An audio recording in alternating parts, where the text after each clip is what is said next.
What's going on, friends from the Brad Show? I'm Anna Azcona. Today I have with me first-generation American Daniel Cardenas, who also manages the band Locos Por Juana. Thank you for joining us today. Thank you for having me. It's a pleasure. So, Danny, you manage Locos Por Juana, which we recently had Itagüí on our show. Can you tell me what's it like to manage a band? So it's interesting because you have to deal with a cast of characters, for lack of better words. But I appreciate it because I think artists are the backbone of society, and they kind of get shunned a lot. So in reality, they should be, praised. They should be helped because they help expand our perspective on things. They help us look at things differently. They tell their stories through music, through paintings, through whatever form that they decide to express themselves. So I appreciate it. I appreciate having the opportunity to protect them, to guide them, to expand on their dreams, and that every single day it's a blessing. And what made you get into the music industry? Well, I mean, I was born in Queens, New York, and really where we come from is kind of you play basketball, you go into the music industry, or you do something negative. So I decided early on that I didn't want to do anything negative. The easiest route to start off in this entrepreneurial world was music. So I started off as a DJ. From DJing, started throwing my own concerts, booking artists, doing so on and so forth, and then from there I led to manage different artists. Now let's talk about your family's background. I know you're Dominican and Colombian. Do you feel like there was a struggle growing up with two different cultural backgrounds? Because we're all Latinos, but we have our differences.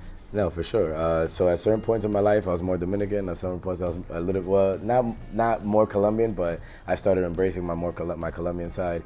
But now at this point, I love and appreciate both my cultures 100%. I've had the opportunity to go to Colombia several times through the music. I've been going to Dominican Republic since I was a little boy.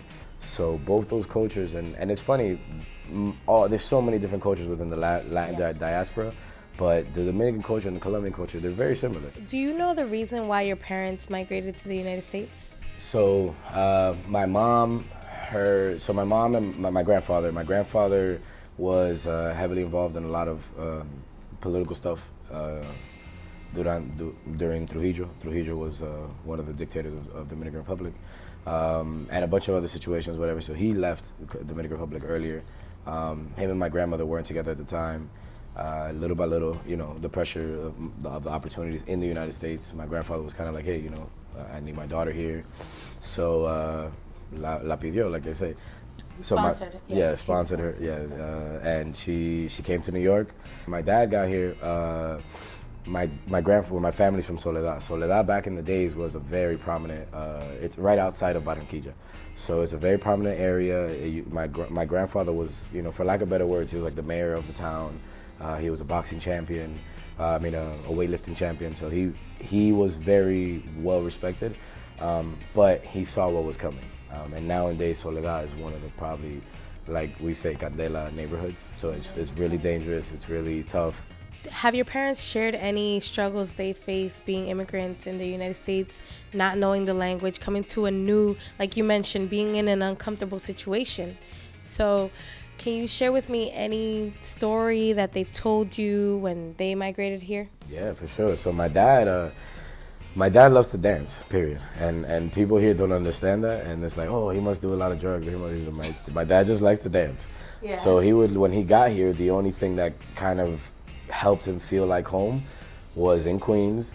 It was Little Colombia, and he would go out. He would go out 7 days a week and go dancing. And this is from the moment he got here. He got here at like 13, so by 14, 15 years old, he was in clubs dancing his butt off. Wow. My mom she dealt with a lot of interesting things because she moved into Woodside, and literally my family, my grandmother, my great-grandmother, and my great-uncle, who's my mother's godfather, were the first Latins in this Irish neighborhood in Woodside.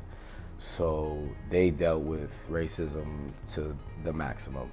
And what are some challenges you feel like you faced being first-generation American? It was interesting. Applying to college was tough. My parents are cheerleaders. My parents, they love me. They support me. They understand things better than most average, immigrant parents do. But sometimes it was just out of their limitations or out of my limitations. I didn't know what FAFSA was. I didn't know what college acceptance was. I didn't know what the SAT was. So it's like, And then I dealt with racism. I dealt with racism a lot, from when I was a kid to college, throughout the whole time, to this day. Tell me, what's your definition of the American dream? My American dream is simply making sure that I break down as many doors as possible, so that the person that comes right behind me, or the person next to me, or the person beside of me, at least sees, okay, that was done.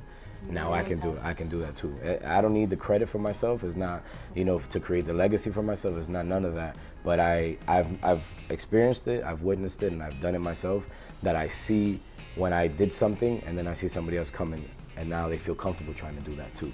So it's just to inspire the next generation, because we have something special. And do you feel like you're living it right now? You feel like you're... Yeah, for sure. Okay. For sure. I mean, yeah, I feel like I'm living it every day, 100%. To my own way, though, not to, I don't care. I don't care about the picket fence.